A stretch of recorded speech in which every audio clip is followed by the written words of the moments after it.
I don't have a video, but this happened back in 1999, before cell phones even had still cameras. My dad and I went to see his uncle up in the country. This was in the Philippines, by the way.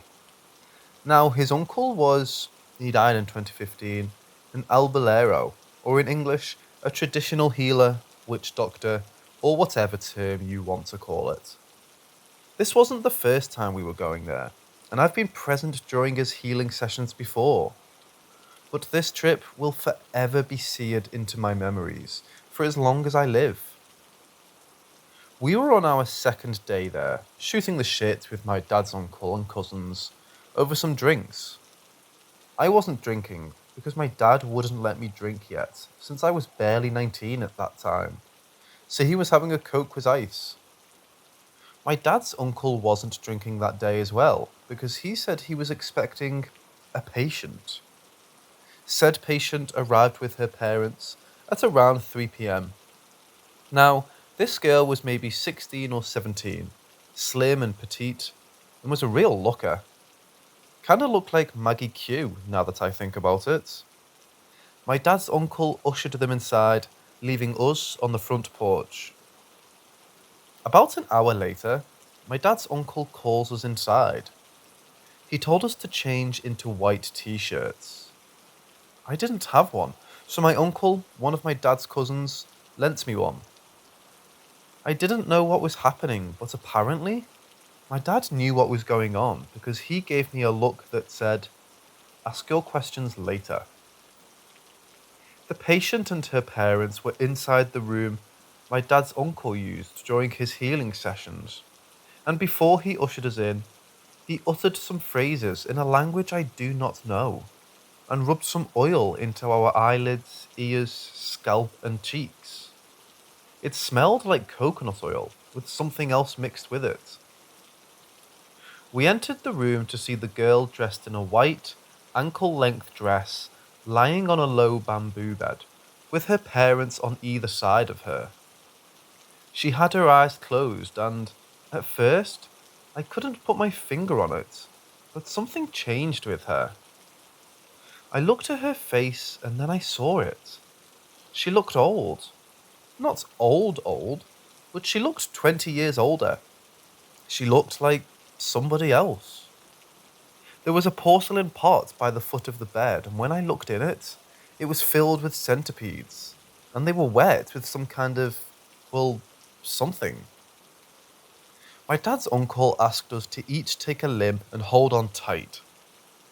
I grabbed one of her wrists, gently at first because she was so slight, I was afraid I would break her wrist, but her father told me to grip her tighter, so I did, with both hands. When we each had a wrist and an ankle secure, my dad's uncle started to mutter under his breath while rubbing oil on the girl's forehead. The parents stepped aside and moved to the foot of the bed. My dad's uncle took some branches with leaves, dipped them in oil, and started sprinkling the girl with them. The girl let out this long, low growl. I may have let out a girly scream like a little bitch, or I may have not, but at that point, I was so scared that I had a death grip on her wrists. She started thrashing around, all the while my dad's uncle was speaking to her in another language. I tried my best to keep her arm pinned to the bed, but it felt really strange, like she was on a raft. I looked down and, well, the bed was half a foot off the ground. I was so surprised that I lost concentration.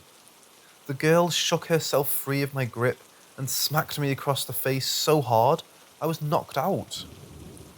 Everything after this was relayed to me by my dad when I came to on a sofa in the living room.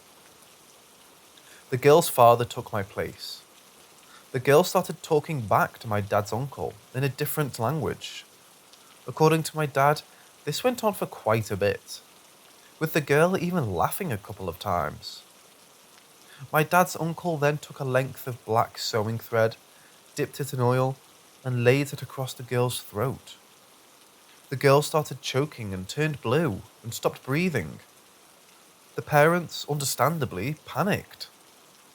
My dad's uncle told them to wait, and sure enough, the girl gasped and opened her eyes and started crying.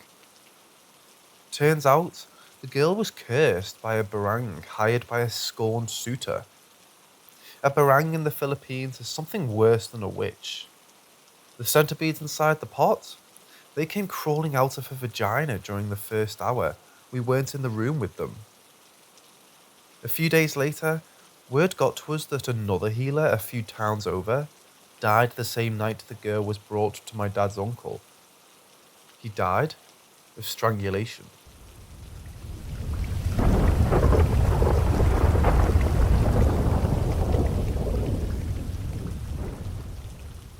Something creepy happened yesterday at around 3:30 p.m. So my parents and me were at Disney World when my dad opened up his app to check on the front door camera. Looking at the front door, there was an extremely loud banging, and then a voice that said something we couldn't make out. The footage was live. I've never seen or heard anything like that. On the camera, you couldn't see anything, and it was broad daylight. No one else is home. The banging was definitely more than 3 knocks. At night in my parents' bedroom, there's a back door, and around 3 a.m., sometimes they will hear knocking. Not nearly as loud as what we heard yesterday, though, but I tell my parents never to open the door when they hear that, because I believe that's a clear indication that a ghost is trying to enter our house. They say those knocks only comes in three, though. I get back home with my family on Tuesday late evening. Other times when I was in middle and high school, I would hear very loud banging in the middle of the night, like between 2 and 5 a.m., that went on for years, up until I went to college on my window.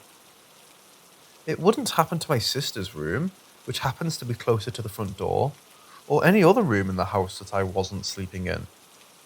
If I slept in the office, it would happen there too. The only time I didn't experience that was when I'd sleep in my parents' room. It was almost like it would stop following me then. The only explanation I can say to think on this situation is that two of our neighbours died in the house facing front of ours. One, a wife, died of dialysis when I was in high school. The other, her husband, of bad health. Unsure exactly how, but it happened last month. They had 2 sons. One killed himself when I was in 6th grade, but it wasn't in that house.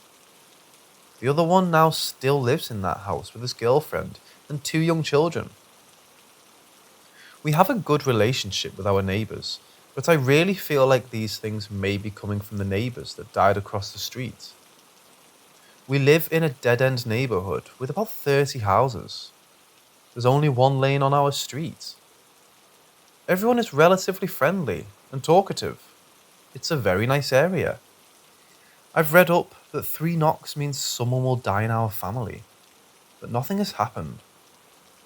The back door knocks my parents have been hearing this since about the end of last year.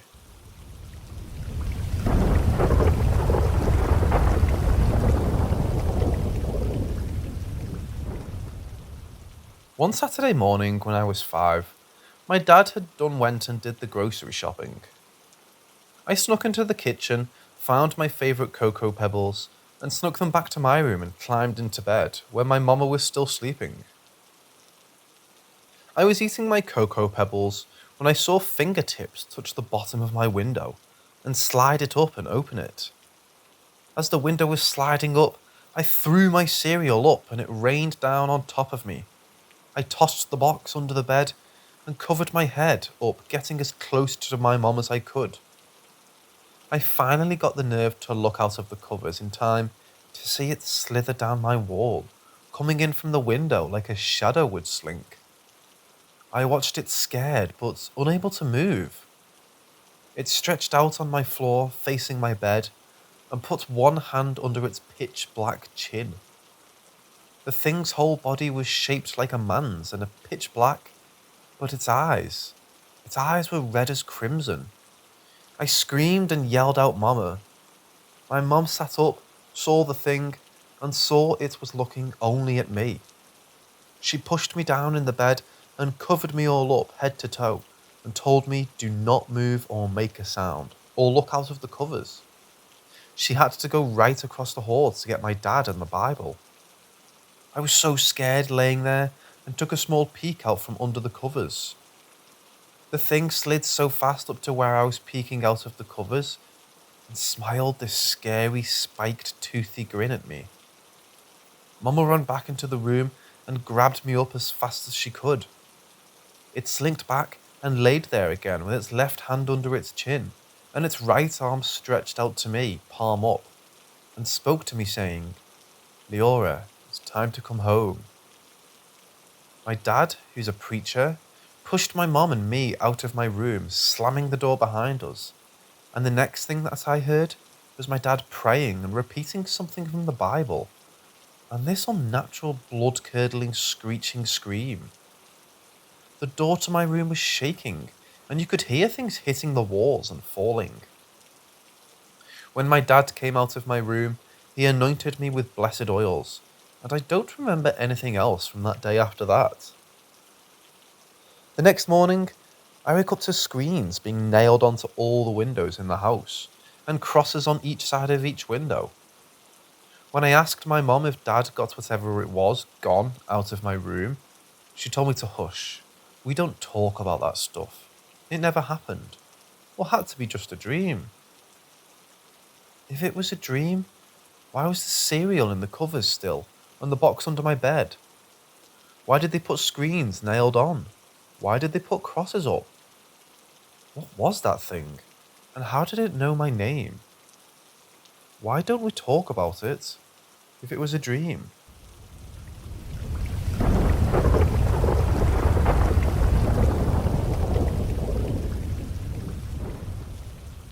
Last month, I bought a new, to me, car from a private seller.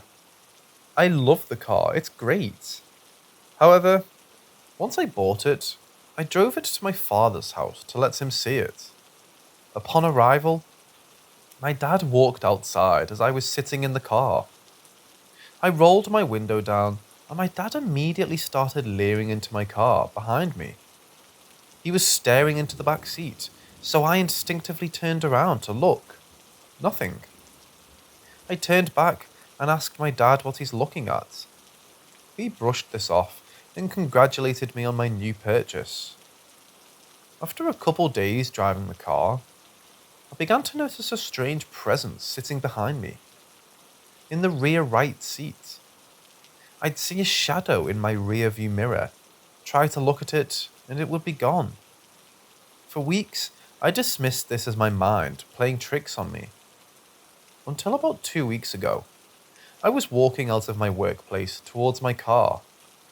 I looked up to my car as I pressed the unlock button on my key fob and saw a grotesque figure in the back seat. It had long grey hair, a beak that protruded from its head, and it was small in stature. I immediately recoiled in primal fear, falling onto my rear end in the middle of the parking lot. I stood up and went closer to investigate, and there was nothing there, except a strange smell inside the car that later dissipated as I began to drive home. I told a friend about this, and he put me in contact with someone who had cleansed his household before. She told me to burn sage in the car. I did exactly that a couple days ago, and haven't noticed anything weird in the car since. The story should have ended there. Unfortunately, just last night, I was sitting at my desk at around 9 p.m. when again I saw a shadow in the corner of my eye. I turned to look and saw nothing. I thought nothing of it and went to bed. 2:15 a.m. rolls around, and I get woken up by the sound of my desk chair rolling around on the concrete floor outside my room. I'm frozen in fear, trying my best not to piss myself as the rolling continues. I'm afraid that if I even breathe, whatever is out there will hear me. Eventually, it stops. I get up from my bed and as silently as possible, I walk towards my door. I put my hand on the knob and begin to turn. I feel the knob button out all the way, and I begin to pull on the door. The door didn't open. Something or someone was on the other side, pulling on the door to keep it closed. My adrenaline spiked. I couldn't feel my legs. My heart was pounding, and I pulled on the door as hard as I could. After pulling the door, with resistance, about 5 inches open, it flung open, and I fell backwards onto my bum and hit my head on the frame of my bed, causing a small laceration on my scalp. As I sat there, scared, confused, crying, I couldn't see anything in the darkness outside my room. I couldn't hear anything. I felt a sense of calm rush over me. I believe it was gone, whatever it was. I got up, turned some lights on, investigated the house. Everything was still locked up. Doors and windows were all shut. I cleaned up the cut on my head and went to sleep.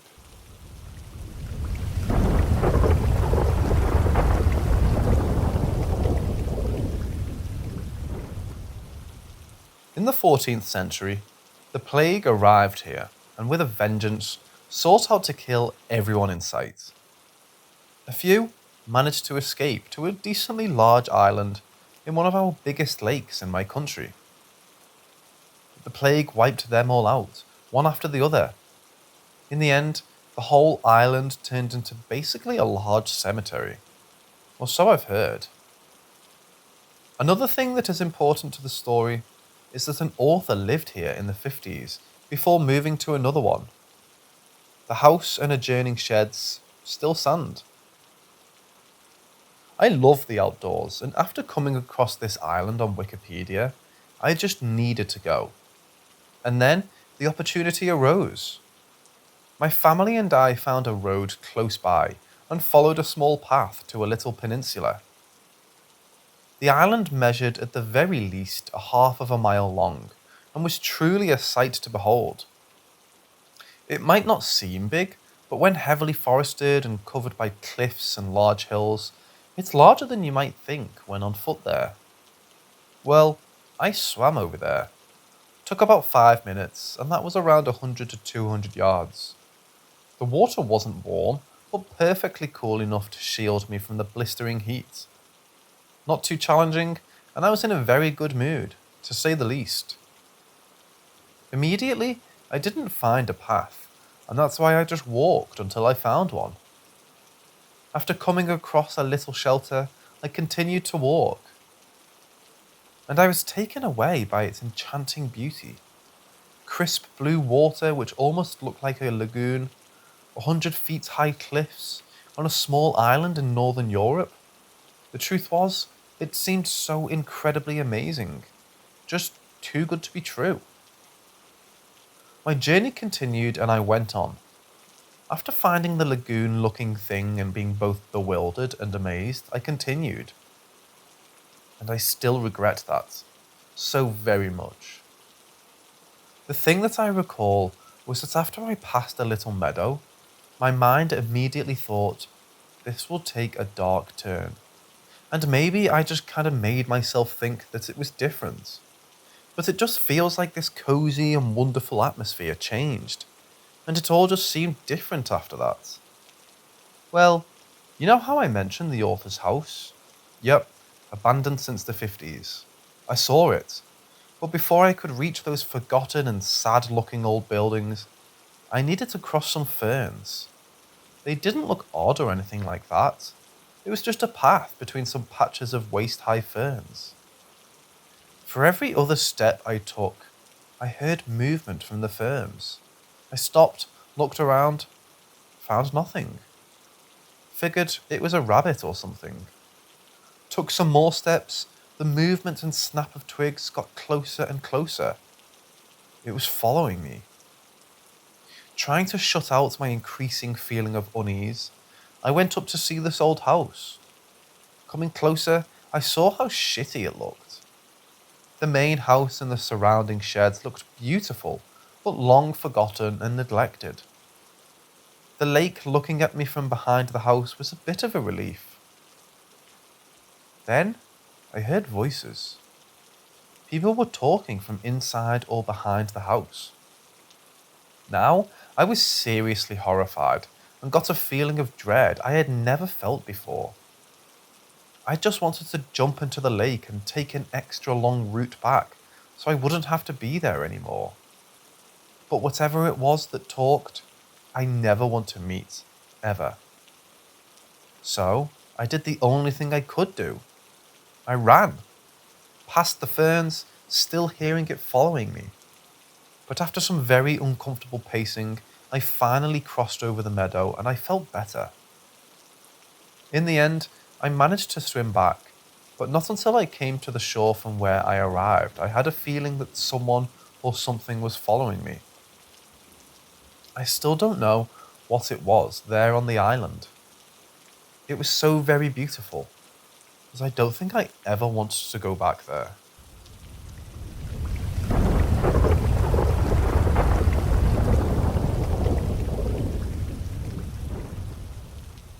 Maybe about 10 years ago, when I was around 13, I was walking from my house to the train station. We lived in a more rural-ish area, and you could walk from my house, through this park, and along the train tracks to get to the station with ease. Well, when you get to the end of the park, and right before you climb up the gravel blast to get onto the tracks, you have to walk past this cement tunnel slash underpass slash storm drain that goes under the tracks. Now, I had walked past this tunnel 1,000 times.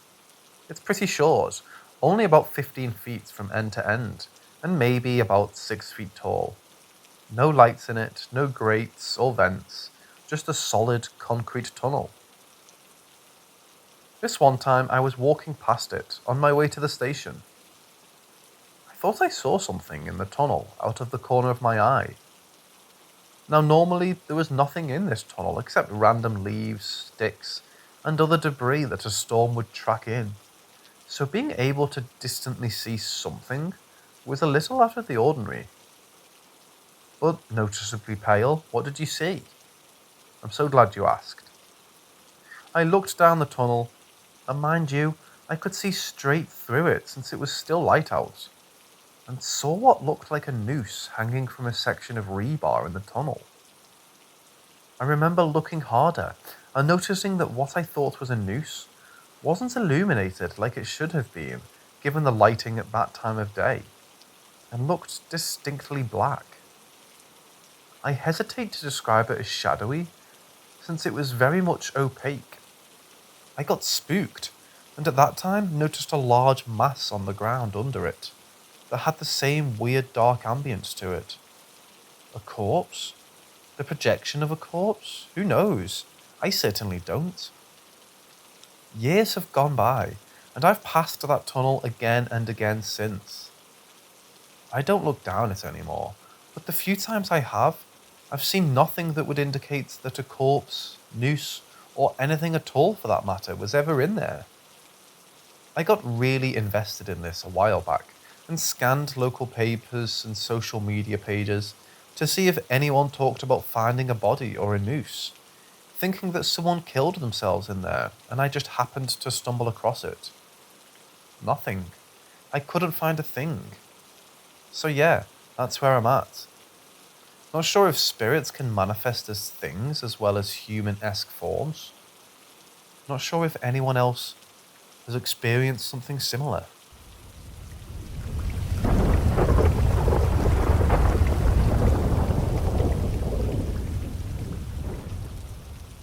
One morning, when I was 4 years old, I woke up laying next to my mom.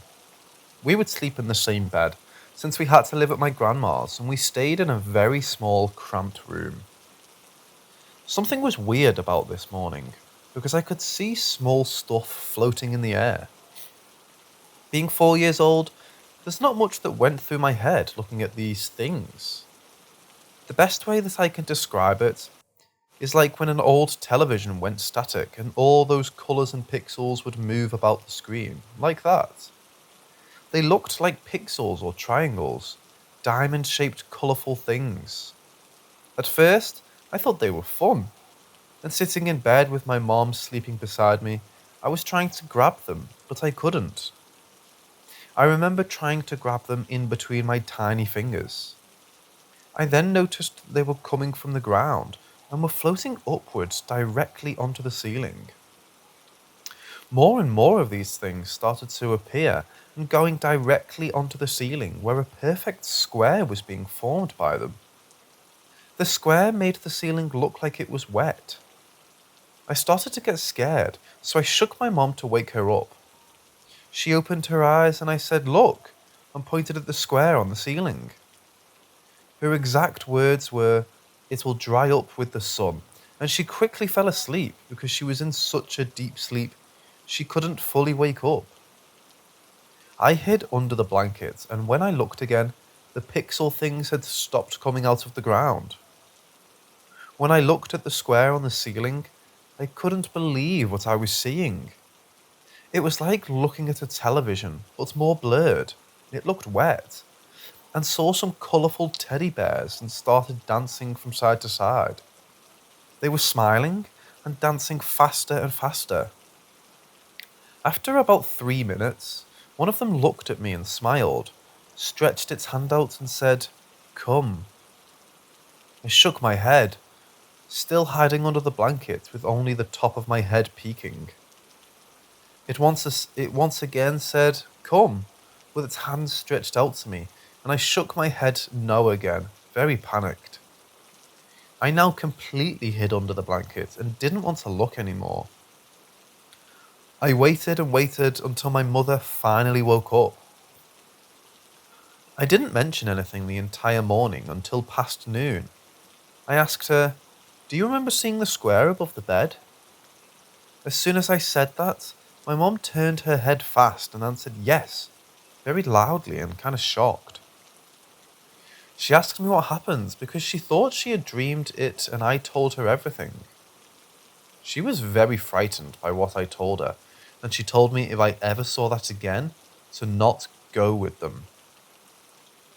I never saw anything like that again, but I still wonder to this day what that was.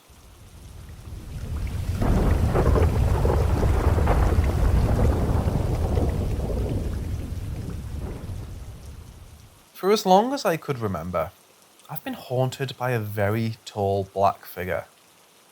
I have vivid memories of him creeping up the ladder on the bunk bed I shared with my twin sister. I never saw his face. He was just a black shadow that disappeared when I looked directly at him. But I always got this image, I guess. In my mind, when he was around, I don't really know how to explain it, but I know what he looked like. I can picture his face in my mind, but I never actually saw his face. He, for the most part, left me alone. It was just very creepy. Once, when I went downstairs very late at night, I turned on the kitchen light, the hallway light, and the light for the stairs. Because I always did this, because I was scared of the dark. I think this unexpected disturbance made him mad, because I turned off the lights as I was going back upstairs. My parents were sticklers about turning lights off.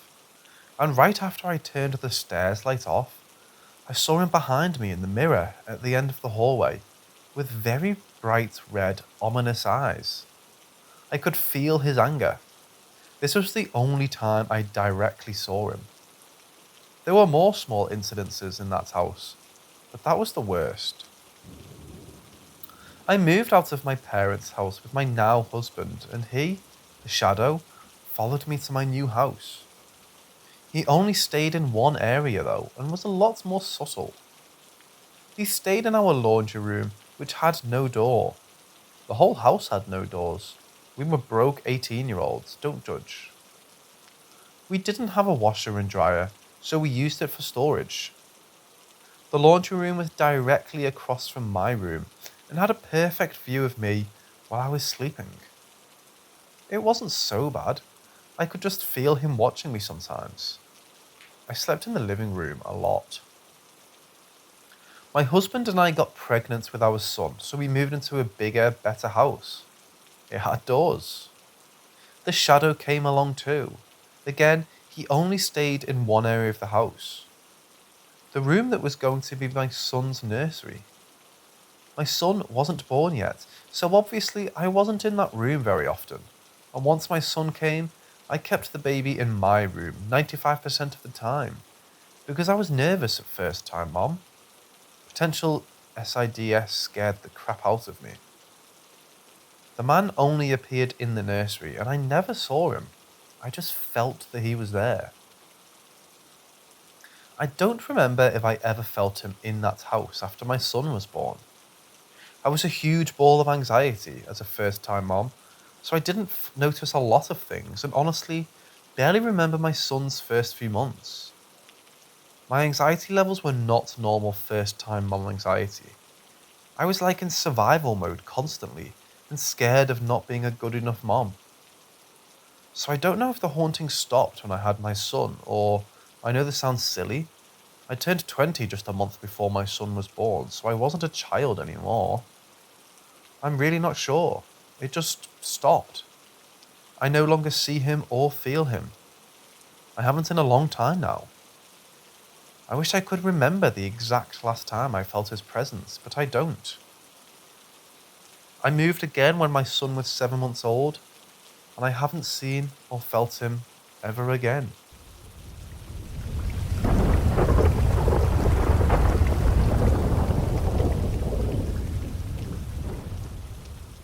I was watching TV, and I had this weird feeling that something was watching me, and I thought nothing of it until I went to bed, and I had the same feeling that I was being watched again. I was tossing and turning in bed, and at one point, I went really cold, like the type of cold that constantly sent random shivers down your spine. I decided to go get an extra blanket for my wardrobe when I heard footsteps from outside my bedroom door. I slowly walked up to the door and carefully opened it, and peeked around the corner, and I saw something that made my legs go really numb and unsteady.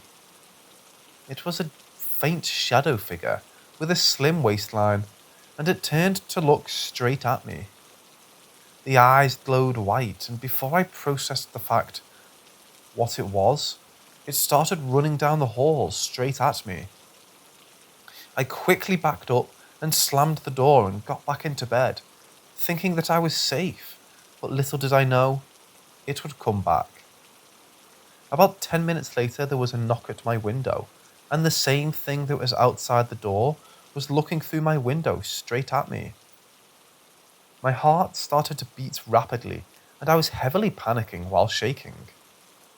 The figure had its arm through the window, even though it was tightly closed. I passed out. I woke up the next day with morning sickness, and I was dizzy. I was clueless that anything had happened until I went to the bathroom and looked in the mirror, when the figure was behind me, touching me on the shoulder, and then disappeared. Later that day, I invited my cousin to come round my house and told him everything. Turns out, he had a similar experience when he was younger. Has this ever happened to anyone?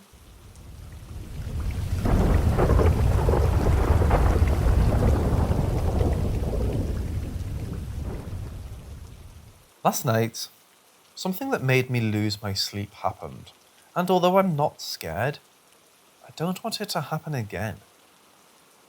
My day went pretty well.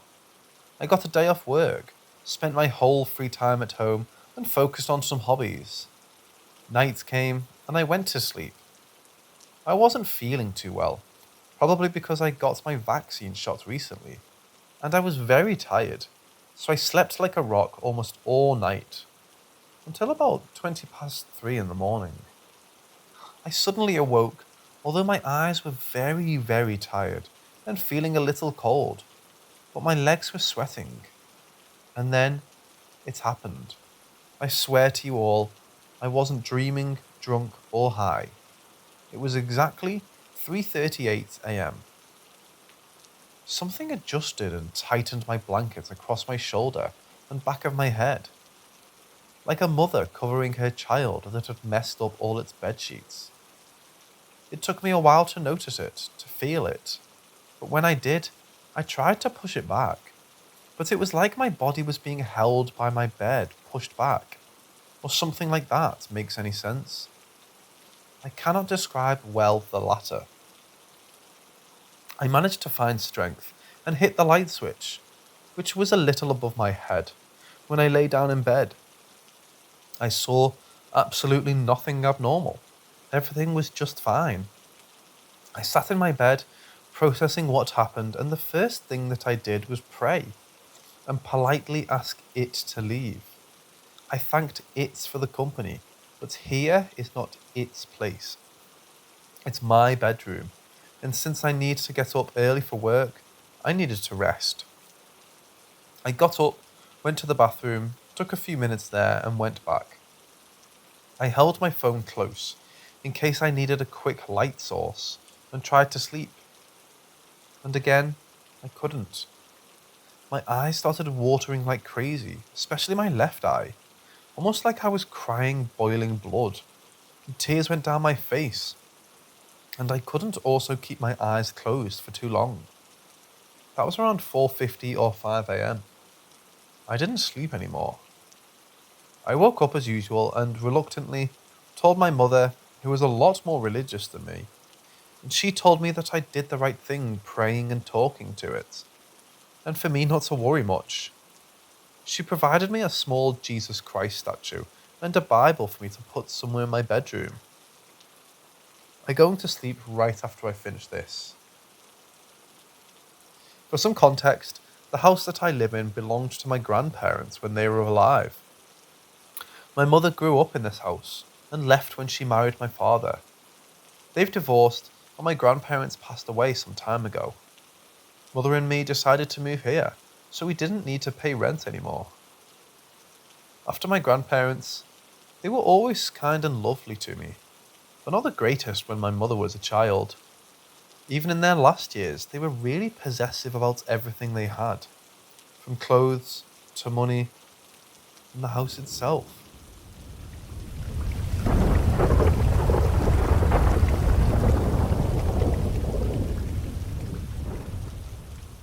When I was younger, from ages 10 to 15, I lived in a house with my parents and three younger siblings. I would frequently see in my peripheral vision a white shadow figure of a girl of about 8 years old, dressed in a long white dress or nightgown, running down the hallway. I asked my mom and dad about it, who had both seen her as well. My mom had the most intense experience with the girl, even hearing her laughing and seeing her running around outside the house. We saw her head until we moved out.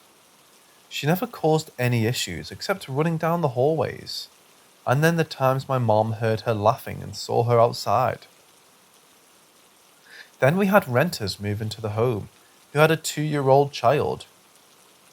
The renters asked my parents if they'd experienced anything odd in the house, and explained that their 2-year-old child was frequently overheard talking to another child. Then the husband said he thought he saw his wife walk to the kitchen and heard her going through the cabinets. But when he went to the back of the house, his wife had been back there the whole time and wasn't in the kitchen. The renters eventually moved out, and my family, minus me because I was an adult at this point, moved back into the same house. Oddly enough, the white shadow of an 8-year-old girl was gone. My mom said she used to feel vibes in the house, which she doesn't feel anymore. No signs of the girl anywhere since they moved back several years ago. What would have caused the girl to be there in the first place? Why did she leave? How do I find out information on the house? It was built in the 50s or 60s. About what might have happened there involving a little girl.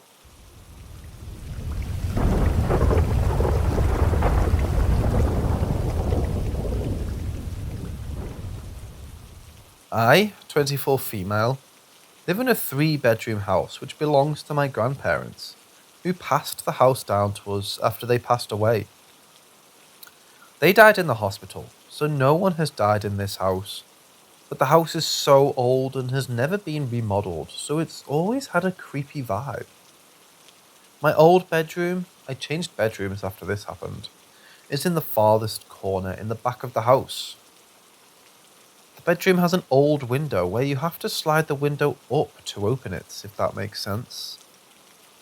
When I was 17 and in my old bedroom, my friend was staying with me for a couple of nights because she was having issues at home, so we both slept in my bed.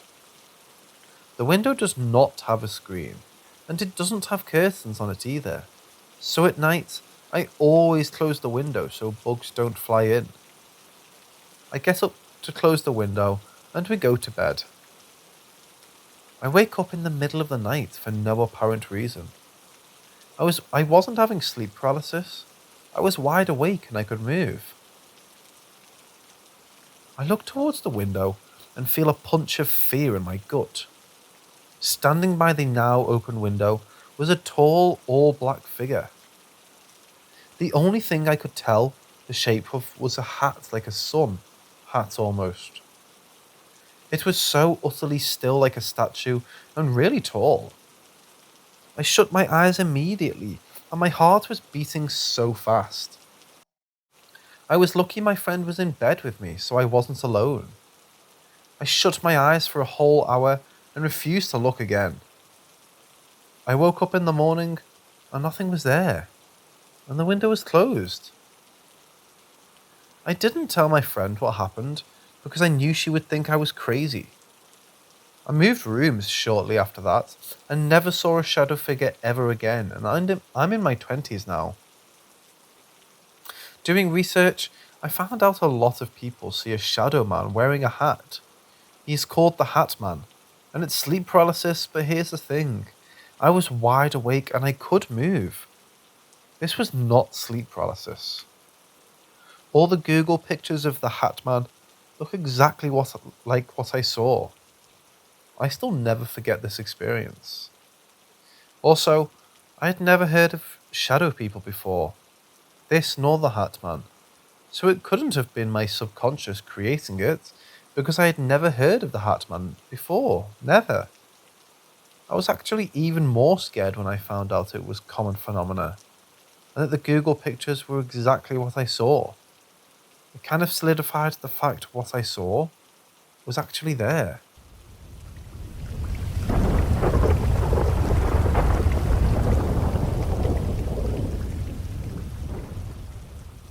I must have been about 10 or 11, and I lived in a quiet British suburb. The area I lived in was almost like a semicircle around a small field.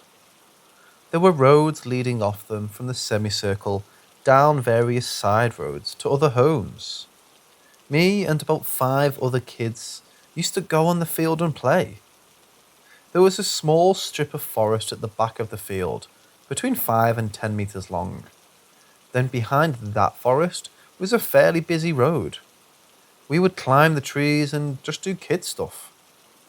Imagine we were living in the trees one day, and then pretending our sticks were swords and we were knights the next day. One summer evening at about 7 p.m, we were all shattered from playing all day, so we just sat on the grass staring into the strip of field, chatting. Now, because it was summer, we still had daylight at 7 p.m, so we could see everything. One of my friends had suddenly stopped talking and was just staring into the forest. We all followed his eye line and saw amongst the trees 3 figures. They had almost no substance to them, almost as if they had been made of jet black smoke, and they all had different heights. When I talk about it nowadays, I describe it as though there was a man, a woman, and a child. We all sort of sat there just staring. Of course, with our stupid child brains, we didn't really think to question it too much. If it happened today, I would have run over to see what the fuck was going on. I remember we sat there in silence, just staring. I remember the birds were silent, the gentle breeze had stopped, and it was like the entire village was holding its breath. But we didn't feel scared. It might have been just because we didn't know what we were looking at, but we didn't feel threatened. It was like they just suddenly appeared, and that was just fine. One of my friend's mums called him in for dinner, which broke us out of this weird trance. So we all decided to say goodnight and meet up again tomorrow. The next day, I walked over to the field at about 11 a.m., and two of them were already over there, staring down at the spot where we had seen the figures. My friend pointed to the floor. Someone's burnt the forest. Sure enough, right where they had stood was a large burned circle. It had lines in it, not too dissimilar from some sort of labyrinth from an aerial view. And that was that. We never questioned it or really discussed it ever again. But I cannot explain it. My brain now would think, oh, it was probably some teenagers mucking about and they burnt the ground.